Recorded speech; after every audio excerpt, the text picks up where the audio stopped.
मौसम चल रहा था।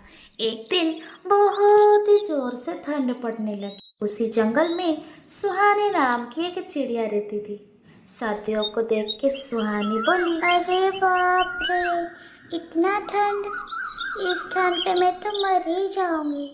अगर मेरा घोंसला गर्म रखना है तो मुझे आग जलाने के लिए लकड़ियाँ जमा करना पड़ेगी। पर ये काम मैं अकेली नहीं कर सकती, मुझे किसी की मदद लेनी पड़ेगी। इतना सोचते हुए सुहानी चिड़िया रानी चिड़िया के पास उड़ जाती है और पहुंच के बोलती है, रानी मौसी, क्या कर रहे हो? कुछ नहीं सुहानी, तुम बताओ, तुम यहाँ कैसे? अरे कुछ नहीं, अभी ठंड का मौसम चल रहा है ना। मैं सोच रही थी हमें हमारे घोंसला गर्म रखने के लिए आग जलानी होगी और उसके लिए हमें लकड़ियाँ इकट्ठा करनी होगी। बहुत ठंड हो रहा है ना। हाँ हाँ, ये बात तो सही है। आज मीनू मौसी मुझसे मिलने आई थी। वो कह रही थी कि ठंड के साथ बर्फबारी भी होने वाली है। मेरी तो ठंड के मारे अभी से ही पैर हाथ कांप रहे हैं। हाँ हाँ, तो बताओ कब जाना है लकड़ियाँ लेने को? अभी शाम हो गई है, हम कल सुबह घर का सारा काम निपटा कर फिर चले जाएंगे।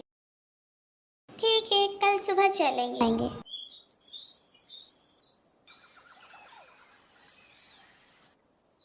फिर अगले दिन रानी चिड़िया और सुहानी चिड़िया लकड़ियां जमा करने के लिए निकल पड़ी। उड़ते उड़ते उन्हें रास्ते में कालू कौवा धूप सेकता हुआ दिखाई देता है और रानी चिड़िया सुहानी चिड़िया से बोलती है, देख सुहानी, कैसे आलसी कौवा मजे से धूप सेक रहा है। जाने दो ना मौसी, हमें क्या है, हमें बहुत काम है, हमें चलना चाहिए। नहीं सुहानी, ये आलसी कौवा ऐसे मजे से सुबह सुबह धूप सेक रहा है, ये मुझसे देखा नहीं जा रहा। देखो मैं कैसे इसे काम पर लगा। रानी मौसी, रहने दो ना, क्यों बेचारे को परेशान कर रहे हो? बेचारा और ये एक नंबर का आलसी और कामचोर है। इतना बोलकर रानी चिड़िया कौवा के पास चली जाती है। अरे ओ कालो कौवे, तुझे शर्म बरम है कि नहीं? इसे बिना काम के कैसे दिन भर बैठ सकते हो तुम? तुम्हारे हाथ पैर दर्द नहीं करते? कालू कौवा रानी चिड़िया की बात को सुनकर अनसुना कर देता। अरे तो चुप क्यों है? क्या आलस की वजह से तुझे सुनाई भी नहीं दे रहा? क्या रानी मौसी, मैं तो यहाँ शांति से बैठा हूँ।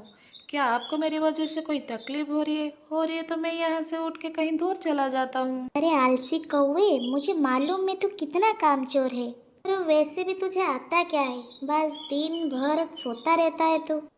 नहीं नहीं मीनू मौसी, मैं कामचोर नहीं हूँ, मैं कोई भी काम कर सकता हूँ। अच्छा, तो ऐसी बात है, तो चल मेरे साथ। मैं और सुहानी चिड़िया घोंसले गर्म रखने के लिए लकड़ियाँ जमा करने के लिए जंगल में जा रहे। तू भी चल हमारे साथ।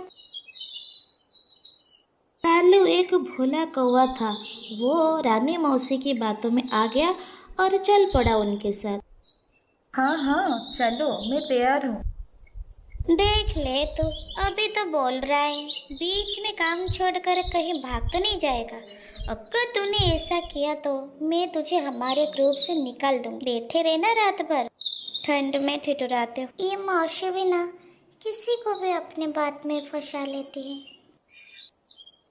और वो तीनों जंगल की तरफ निकल जाते। थोड़ी ही दूर जाके ही सुहानी चिड़िया को जमीन पर कुछ लकड़ियाँ दिखाई देती है और वो तीनों एक एक लकड़ियाँ उठाकर सुहानी चिड़िया के घोंसले की तरफ निकल पड़ते हैं।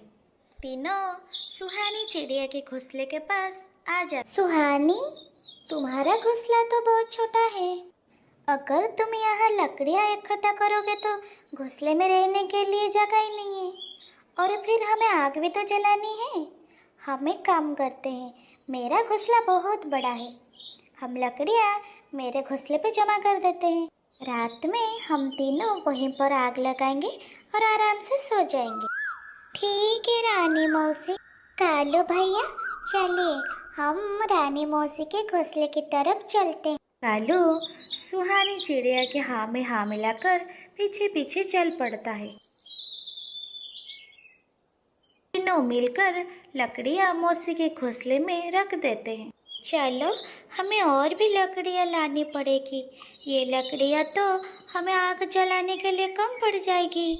हमें कुछ और लकड़ियाँ की जरूरत पड़ेगी। तभी रानी चिड़िया पाँव में मोच आने का छोटा नाटक करती है। अरे बाप रे, ओए माँ, मर गई रे। शायद मेरे पैर में मोच आई है।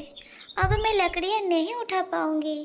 कोई बात नहीं मौसी, आप आराम कीजिए। मैं और कालू भैया जाकर लकड़ियाँ जमा कर देते। इतना बोलकर सुहानी चिड़िया और कालू वहाँ से लकड़ियाँ लेने के लिए निकल पड़ते हैं। दिन भर दोनों लकड़ियाँ जमा कर रहे थे। ऐसा करते करते रानी मौसी के घर पे लकड़ियों का ढेर लग जाती है। में तीनों मिलकर मौसी के घर में आग जला लेते हैं और आराम से सो जाते हैं। जब सुबह हो जाती है, कल तो बहुत अच्छी नींद आई मुझे, लेकिन अब मुझे बहुत ज़्यादा भूख लग रहा है। भूख तो मुझे भी लग रही है कालू भैया। देखते हैं रानी मौसी के घर पर कुछ खाने को लिए है कि नहीं। अरे रानी मौसी, हमें बहुत भूख लगी है। आपके पास कुछ खाने को है? हाँ हाँ, मेरे पास थोड़ा अनाज बचा है। आखिर तुमने हमारे लिए इतना सारा काम जो किए। दोनों थोड़ा थोड़ा करके अनाज खा लेते हैं। चलो कलू भैया, हमें और भी लकड़ियाँ जमा करनी होगी। तभी रानू मौसी उन दोनों को रोक लेती है और कहती है, सुहानी, तुम एक काम करो, तुम लकड़ियाँ के बजाय अनाज जमा करो। घर में सिर्फ थोड़ा ही अनाज बचा है। अगर मैं अकेली होती तो अनाज बच जाता, लेकिन हम 3 हैं। आप सही कह रहे हैं मौसी। मैं और कालू भैया अभी निकलते हैं। दोनों अनाज के लिए निकल पड़ते हैं। और इधर मतलबी रानी मौसी मजे से अपने घोंसले के बाहर धूप सेकती हुई बैठी थी। ये सर्दियाँ कितनी अच्छी होती है ना। रात में आग जलाओ और दिन में मस्त धूप सेको। ये दोनों अनाज लेकर वापस आए, तब तक मुझे घर का दरवाज़ा अंदर से बंद कर देनी चाहिए। मैंने उन दोनों से झूठ जो कहा है कि अनाज खत्म हो गई है, लेकिन ऐसा नहीं है। बहुत सा अनाज मेरे पास पहले ही पड़ा है। अब मेरे पास रात में आग जलाने के लिए लकड़ियाँ भी बहुत है। मेरी पूरी सर्दी ऐसे ही मस्त निकल जाएगी। और इधर सुहानी चिड़िया और कालू अनाज लेके वापस आते आते रात हो जाती है और दोनों रानी मौसी के घर के बाहर आ जाते हैं। सुहानी चिड़िया दरवाज़ा खटखटाती है। मौसी, ओ रानी मौसी, दरवाजा खोलिए, हम हैं। शायद मौसी सो गई, मैं देखता हूँ। अरे मौसी, जल्दी दरवाज़ा खोलिए, हम बाहर हैं। अगर तुम दरवाज़ा नहीं खोलोगे तो हम यहीं पर जम जाएंगे। रानी मौसी को उन दोनों की आवाज़ सुनाई दे रही थी, लेकिन मतलबी रानी मौसी ने दरवाज़ा नहीं खोला और चुपचाप सो गई। कालू भैया, मेरे घोंसले में थोड़ी लकड़ी पड़ी है। हम आज रात वही लकड़ियाँ जलाकर सो जाएंगे। हाँ हाँ, चलो चलो। थोड़ी देर बाद रानी मौसी खिड़की से झांककर देखती है। मुझे लगता है शायद वो दोनों चले गए हैं। मैं अब अकेले ही आग जला देती हूँ। अरे बाप रे, आज तो बहुत ही ज़्यादा ठंड है। मुझे और ज़्यादा लकड़ियाँ जलानी पड़ेगी। मेरे पास तो बहुत ज़्यादा लकड़ियाँ हैं। और रानी मौसी लकड़ियाँ के ढेर को खींचने लगती है। तभी लकड़ियों का ढेर खिसककर आग में आ जाती है और वो लकड़ियाँ भी आग पकड़ लेती है। अरे ये क्या हो गया? बचाओ कालू, सुहानी। अरे कालू भैया, मुझे लगता है ये मौसी की आवाज़ है। हमें जाकर देखना होगा, कहीं वो मुसीबत में तो नहीं है। जैसे ही वो दोनों मौसी के घोंसले के बाहर आ जाते हैं, वो देखते हैं कि घोंसले के चारों तरफ आग लगी होती है। कालू हिम्मत और बहादुरी से दरवाज़ा तोड़ देता है और मौसी को आग से बाहर निकाल देता है। मौसी की पंख को आग लग चुकी होती है, तभी कालू कौवा मौसी को पास वाले तालाब में छोड़ देता है। मौसी की जान बच जाती है और मौसी पानी से बाहर आ जाती है। मुझे माफ़ कर दो, मैं मतलबी हो गई थी।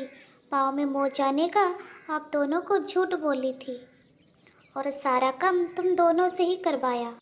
लेकिन मुझे मेरी लालच की सज़ा मिल गई है। मेरा एक पंख भी जल गया है। मीनू मासी को अपनी गलती की सज़ा मिल चुकी